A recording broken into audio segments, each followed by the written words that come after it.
Salut les cinéphages, désolé j'ai été un petit peu absent ces derniers temps, mais bon, comme dirait le duc d'Aquitaine... J'ai été pas mal malade. Oh bah nous on nous a même dit que vous étiez mort, alors...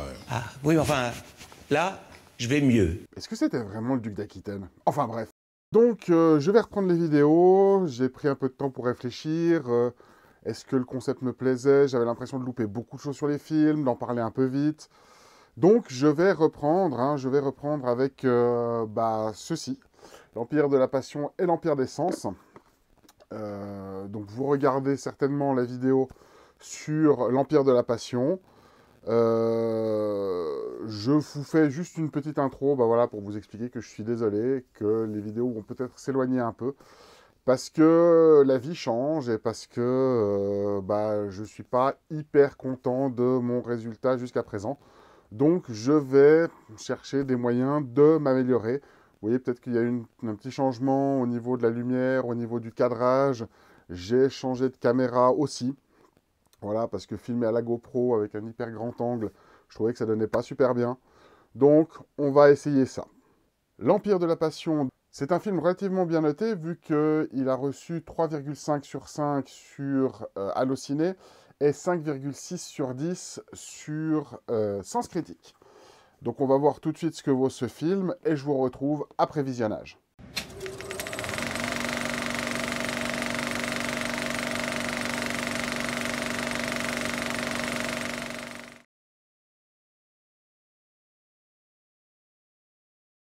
L'Empire de la Passion est un film qui se passe en 1895 et qui nous parle de Toyoji. Toyoji, c'est un ancien militaire, visiblement.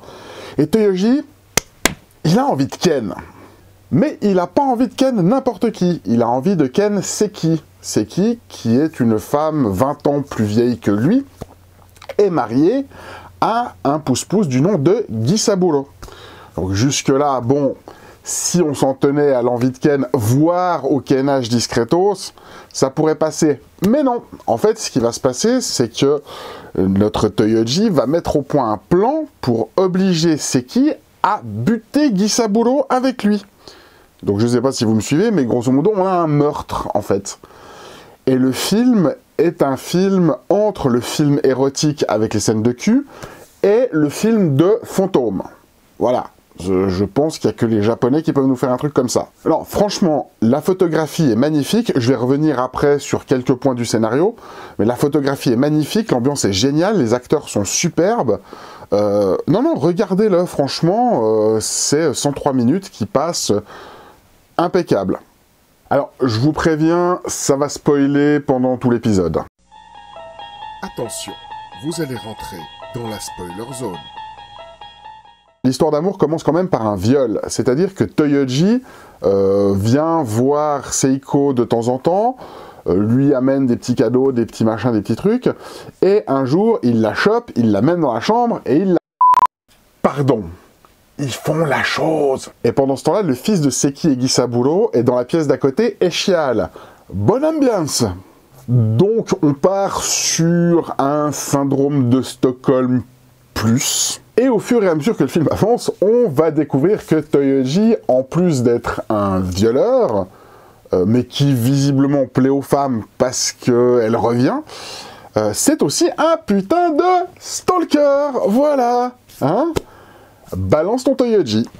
Et donc, comme je disais, c'est Toyoji qui fomente un plan pour obliger Seki à tuer Gisaburo. Parce qu'en fait, pendant qu'ils sont en train de... Pendant qu'ils font la chose, il lui dit « rase-la ». Et vous vous doutez bien qu'il ne parle pas de sa moustache. Donc, il finit par la raser.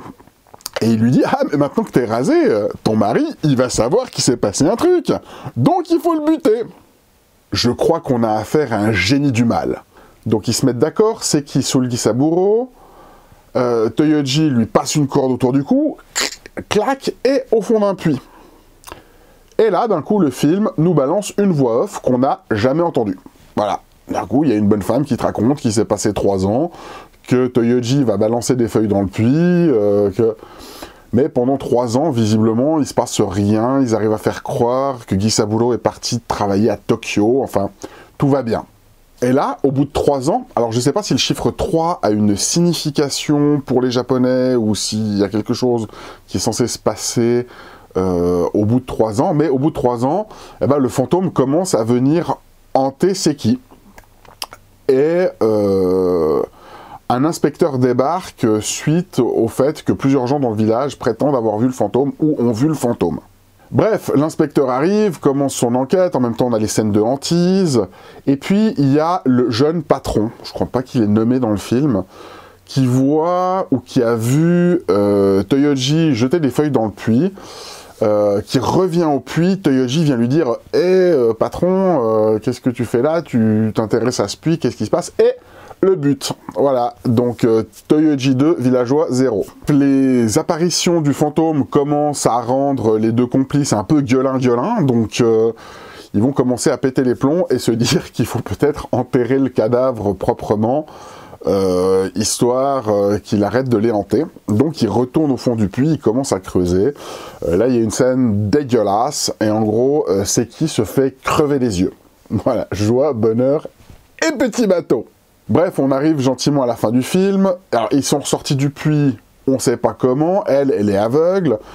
Ils sont crades. Ils se retrouvent dans sa maison à elle.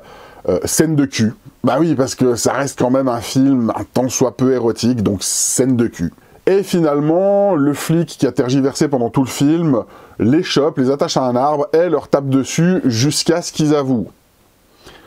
Et là, retour de la voix off magique, qui nous explique qu'au bout d'un moment, ils avouent, qu'on finit par retrouver le corps de Gisaburo au fond du puits, et que, quelques temps après, la légende dit qu'ils auraient été condamnés à mort. Mais, on n'en sait rien. Vous quittez maintenant la Spoiler Zone. Voilà, c'était l'Empire de la Passion. Je vous le recommande parce que c'est un très très bon film. On sait ce qui va arriver parce que c'est un film qui a près de 50 ans maintenant, donc on commence à voir les ficelles et à connaître le cinéma. Mais il vaut vraiment la peine pour les acteurs, pour les visuels. Les effets spéciaux sont un peu à la ramasse, mais sinon le film est très sympathique et nous présente une vision des fantômes que j'aime bien, qui n'est pas le fantôme vengeur, ah gros, je vais tuer des gens. Regardez-le. Voilà, j'espère que cette vidéo vous a plu. J'ai essayé de rentrer un peu plus dans le scénario, j'ai pris plein de notes, c'est ce que je vais essayer de faire, d'être un peu plus exhaustif sur les films et sur mon ressenti. Là, il n'y avait rien vraiment de complètement con ou débile à faire ressortir, donc c'était pas très drôle comme vidéo. Mais j'espère quand même qu'elle vous a plu. Si c'est le cas, n'hésitez pas à la partager, à lâcher un pouce, à vous abonner, enfin, à faire tout ce qu'il y a à faire. D'ici là, moi je vous souhaite de regarder du bon cinéma et je vous dis à plus!